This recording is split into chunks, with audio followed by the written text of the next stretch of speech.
Hello les copains, j'espère que tout le monde va bien. C'est Tom Lafranchi, ça fait un bail. J'ai décidé de vous faire une nouvelle vidéo, voilà, parce que l'actualité est chargée justement et que ça me tenait à cœur de discuter de cette actualité qui, pour tous ceux qui m'ont suivi jusqu'à maintenant, est toujours en lien avec les anciennes vidéos que j'ai fait. Parce que finalement, nous, les petits complotistes, ça fait à peu près quand même maintenant 10 ans. Moi, ça fait 8 ans que je fais des vidéos, mais ça fait 10-12 ans que je suis l'actualité, entre guillemets, veritas des pseudo-complotistes. Et donc, on se retrouve dans ces situations qui finalement ne sont que des enchaînements de tout ce qu'on s'était dit. Et on arrive donc sur un terrain là de vérité qui va devenir peut-être compliqué pour nous à vivre, en tout cas en Europe. Donc le but de la vidéo, c'est de parler de l'actualité, ce qui se passe entre Israël et Palestine, en premier. Surtout faire les liens avec de toute façon l'eschatologie, mais ça vous le savez déjà parce que la plupart d'entre vous ont déjà fait le lien, on sait très bien ce qui se passe et comment ça se passe. Il y a une double cause, voire une triple cause en ce moment, c'est très très chargé au niveau géopolitique, géostratégique. Donc je vais essayer de donner juste ma pensée en quelques minutes, et vous me direz ce que vous en pensez bien sûr dans les commentaires. Comme d'habitude, pour relancer la machine, n'hésitez pas à mettre des pouces, à mettre des commentaires afin qu'on puisse toujours remonter plus haut sur cette chaîne PJC. Malgré le fait que je ne poste pas des vidéos régulièrement, vous êtes quand même 3500 abonnés, presque 10 000 sur Facebook, sur la page PJC, et vous êtes, je crois, il me semble de tête 4500 ou 5000 sur ma page à moi, Tom Lafranchi. Donc, il y a quand même une audience, et donc c'est important de relayer, de faire en sorte que ça continue comme ça. Donc l'actualité, elle est chargée.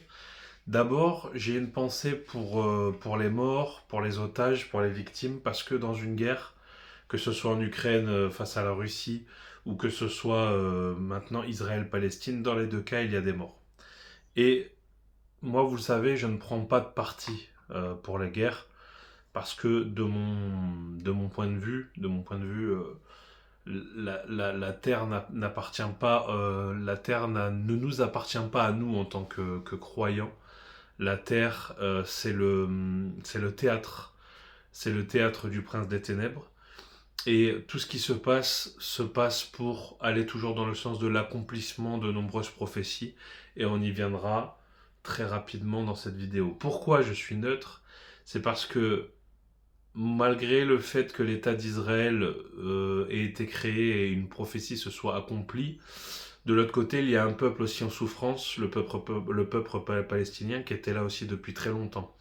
Dans les deux cas, en fait, des histoires de territoire, comme depuis toujours dans le monde entier, il y a des histoires de territoire, sauf que là, on le vit en direct live. C'est des choses qu'on ne vivait pas. Par exemple, la prise de l'Ukraine par la Russie, ça va déterminer les frontières de la Nouvelle-Russie.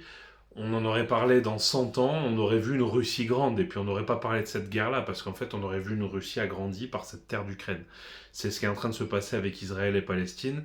Israël, ça fait très longtemps qu'ils ne veulent plus de Palestine, Palestine ne veut pas d'Israël, et finalement, un jour ou l'autre, une carte sera plus grande pour un des deux pays. L'histoire du monde est faite de guerres, de frontières qui s'élargissent. Par exemple, les frontières de la France, je ne vous l'apprends pas, étaient plus ou moins grandes, et aujourd'hui elles sont déterminées, il n'y a plus de guerre de frontières. Donc ça peut paraître bizarre quand on le vit en direct live, mais finalement ce sont des histoires de frontières. Dans cette histoire qui est en train de se passer, pour moi, le plus grave c'est les otages, c'est les morts bien sûr des deux camps qui souffrent, mais pour moi, ce qui m'intrigue, c'est ce qui est sous-jacent, ce qui est caché. Ça a commencé par l'Ukraine et la Russie, avec une guerre en interne entre finalement les États-Unis et la Russie, ou le bloc occidental, contre le bloc Moyen-Orient et Asie. Donc la Russie avec tous ses partenaires, et les États-Unis avec tous ses partenaires. On est en train d'assister à un changement complet dans le jeu du pouvoir, c'est-à-dire que le pouvoir qu'avaient les Occidentaux jusqu'à maintenant est en train de passer aussi du côté Orient, Moyen-Orient et Asie. Et donc du coup, c'est la Chine, c'est la Russie, c'est aussi l'Arabie Saoudite qui est en train de surgir au niveau économique, l'Inde. Il y a beaucoup de choses qui sont en train de se passer. Et que ce soit l'Ukraine contre la Russie, qui était tout simplement une guerre stratégique aussi ayant pour but d'affaiblir l'Europe, puisqu'on a bien vu avec l'inflation, etc. C'est ce qui va se passer avec Israël. Derrière Israël se trouvent les États-Unis et l'Occident. Derrière la Palestine, Gaza, se trouve le Moyen-Orient, le Qatar, l'Arabie Saoudite, la Russie, etc., etc. L'Iran, avec la bombe. On est en train d'assister à la fin, pour moi, on est en train d'assister à la fin de l'ère de pouvoir de l'Occident. L'Occident, entre guillemets, l'Occident comme on le connaît. Ce qui se passe avec cette guerre-là, c'est que ça va accélérer les choses. Et il y a un truc que ça va accélérer, vous allez voir, vous allez vite faire les liens dans vos têtes, c'est aussi tous les dires et les faits qui ont été annoncés au Forum économique mondial et à notre ami Klaus Schwab, qui a déclaré beaucoup de choses. Ils ont un agenda à tenir jusqu'en 2030 et une crise économique en Europe est très importante pour l'aboutissement de leur planning jusqu'en 2030. Je vais faire un lien avec la crise du Covid, la fameuse crise du Covid. Les laboratoires se sont gavés grâce au vaccin. La médecine en général s'est gavée grâce au vaccin. Mais les gens alertent, regardez ce qui allait se passer après. Et si vous revenez en arrière dans mes vidéos, je disais attention, il y a une crise Covid, quelle va être la vague de crise économique juste derrière? On l'a mangé. Inflation, essence, gasoil, etc., etc. Tout a augmenté. Ensuite est venue l'Ukraine. Inflation, essence, etc. Crise immobilière. Je suis dans l'immobilier pour ceux qui le savent. Enfin, parmi mes activités, je fais aussi de l'immobilier. Et j'ai les pieds dedans en tout cas. Et l'immobilier et le BTP sont en crise comme jamais depuis le début 2023. Les taux d'intérêt à 5%, des gens qui empruntent pour 300 000 euros se retrouvent à payer des 2500 euros par mois, sont découragés, abandonnent et retournent à la location. Et qu'est-ce qu'il nous avait dit notre ami Klaus Schwab? Vous ne serez propriétaire de rien et vous serez heureux. Tout est en train de se mettre en place tranquillement. Crise du Covid, on a morflé. Ukraine, on a morflé. Qu'est-ce qui va se passer avec Israël et Palestine quand le bloc du Moyen-Orient et de l'Orient vont stopper les vivres, que ce soit au niveau pétrole et autres minerais, comme avait fait la Russie avec le gaz, etc. Tout ça pour dire que l'Europe, d'après moi, et encore une fois, ce sont que mes pensées de petit Thomas, simple pêcheur, travailleur moyen de la classe moyenne, croyant en Christ du mieux que je peux, le pratiquant du mieux que je peux avec mes erreurs.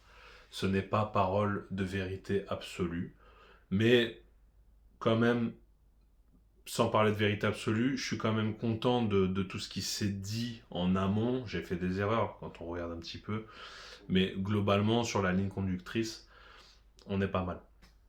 Pas mal de choses se sont accomplies. J'atteste encore une fois, et il n'y a qu'à regarder un petit peu YouTube, etc., que l'Europe, via tous ces événements, va traverser une crise sans précédent économique, et qu'il faut la préparer. Rappelez-vous, moi je vous avais dit je suis parti vivre à la campagne et tout ça dans les vidéos précédentes. Ce n'est pas pour rien. Il y a un quatrième élément qui va venir s'ajouter à tout ça. C'est le flux migratoire qui va venir d'Afrique, lié aux causes climatiques, mais surtout lié aux causes économiques, et lié aussi au fait que les portes sont grandes ouvertes au niveau de l'Europe, au niveau du Parlement européen, et qu'ils ont fait en sorte que ce flux arrive. Qu'est-ce qui va se passer? Attention, je ne suis pas en train de parler de pour ou contre immigration, loin de moi la politique. Je suis plutôt pour donner à manger à ceux qui ont besoin, mais je ne suis pas pour la déstabilisation des frontières que Dieu a établies. Ça, je l'ai déjà dit, je le redis. Et c'est ce qui est en train de se passer. La mondialisation, en fait, c'est... rappelez-vous l'histoire de Babylone et de Babel. Les hommes avaient érigé une tour qui montait jusqu'au ciel. Ils voulaient toucher Dieu. ils parlaient tous la même langue. Et Dieu les a frappés, les a séparés, leur a fait parler des langues différentes et a créé les nations. Ce n'est pas pour rien, c'est parce que tous ensemble, ils étaient en train de s'unir pour se liguer contre Dieu. La mondialisation, c'est l'effet inverse. C'est donc des frontières qui se détruisent, des gens qui se mettent tous ensemble, une élite qui se met ensemble et qui s'unissent finalement toujours contre Dieu, puisque la cible de tout ça, c'est toujours Dieu. Et donc si je me rappelle ce que j'ai dit avant, pardon, parce que des fois je m'égare dans mes pensées, voilà, la crise qui va monter aussi migratoire, tout ce qui s'ajoute au panier fait que l'Europe s'apprête à vivre une crise économique sans précédent. Ils veulent des gens soumis, qui n'ont plus de religion, qui n'ont plus de façon de penser, de prise de position, qui ne gagnent plus bien leur vie.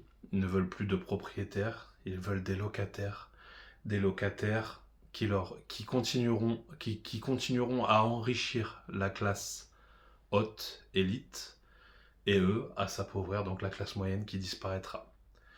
Souvenez-vous, il y a très longtemps, on en a déjà parlé, la classe moyenne disparaîtra. Tout ça pour vous dire que là on a enchaîné Ukraine-Russie, ça a été dramatique, de nombreux morts, mais c'est toujours orchestré, influencé par des grandes sociétés ou par des gens de pouvoir. Par exemple en Ukraine, on avait les affaires de Biden, du fils de Biden, qui avait quand même pas mal d'affaires en cours et qui s'en est encore une fois bien sorti, des affaires sexuelles et liées à la pédocriminalité, etc. On a appris que l'Ukraine était le centre du monde finalement, parce qu'apparemment, toutes les inflations qui a eu lieu, en fait, l'Ukraine était producteur principal de blé, producteur principal de gaz, un des producteurs principaux de gaz, etc., etc. Donc les guerres ont toujours bon dos, et ça va toujours gonfler et enfler les plus riches. Qu'est-ce qui va se passer avec Israël et Palestine quand les deux vont se fissurer, sans parler au niveau eschatologique, car tout le monde sait que Israël est l'horloge de Dieu et que ce qui est en train de se passer là-bas, pour moi, du haut de mes 38 ans, je n'ai pas encore connu ça. J'ai connu des guerres, des petites guerres, des attaques terroristes où il y avait quelques morts. Là, ce matin, j'allume un petit peu la télé, les infos. On est, je crois, à 1000 morts du côté israélien et beaucoup plus à Gaza parce qu'ils sont en train de faire un massacre. Ils massacrent tout le monde du côté de Gaza, les gentils israéliens. C'est pour ça que je vous dis que je ne prends pas parti, parce que, vous voyez, c'est encore un autre débat, mais j'allais dire, vous voyez là, en fait, les chrétiens qui prennent tout de suite parti pour Israël, mais allô, mais à quelle heure Dieu cautionne que on envoie des bombes sur des innocents? C'est des enfants qui meurent. Palestiniens ou pas, ce sont des enfants qui meurent. Ça se passe pas comme ça. On n'est plus dans l'Ancien Testament, parce que l'Ancien Testament parlait de guerre, mais c'était des guerres, oui, entre hommes. C'était des hommes avec des épées, des boucliers, qui allaient se faire de la guerre au front. Dieu n'a jamais voulu des innocents, que meurent des innocents. Donc, que va-t-il se passer au niveau eschatologique? Parce que, rappelez-vous, et puis là, en discutant, j'ai des choses qui me viennent. Je me rappelle plus là, de ce franc-maçon de haut degré, c'est pas Charles Taze Russell, c'est quelqu'un d'autre, je me souviens plus, je vous mettrai peut-être le lien en bas. Ce fameux franc-maçon de haut degré dans les années 1880-90 qui décrit la Première Guerre mondiale avec aplomb, la Seconde et la Troisième. Qu'est-ce qu'il dit sur la Troisième? Il dit que le monde arabe se retournera contre Israël et qu'il y aura une guerre contre Israël sans précédent. On parle de la Troisième Guerre mondiale. On parle aussi de la prise de pouvoir de ce fameux temple, cette fameuse esplanade. On parle là de la ville sainte qui réunit les trois religions monothéistes principales. Que va-t-il se passer? Quand on dit « il est bientôt minuit à l'horloge de Dieu », j'ai envie d'y croire. J'ai envie d'y croire. Encore une fois, je ne dis pas, moi je suis pas du genre à dire « Jésus arrive, il sera là demain midi 15 », voilà, non. J'ai juste envie de vous dire, allô, il se passe des choses. Il se passe des choses. Préparez-vous un minimum pour une crise économique. Préparez-vous un minimum au niveau de votre foi, de votre santé mentale. Soyez forts parce qu'il se passe des choses. L'Europe est en train de changer. Et si vous avez des enfants, vous aussi, préparez-les à ce changement. Parce que nous avons connu un Occident dont nous avons joui, malgré le fait que, bon, on n'a pas choisi, on est né dans cet Occident qui était en opulence. C'est en train de changer. Et en parlant d'Occident et d'opulence, ça sera le thème de ma prochaine vidéo.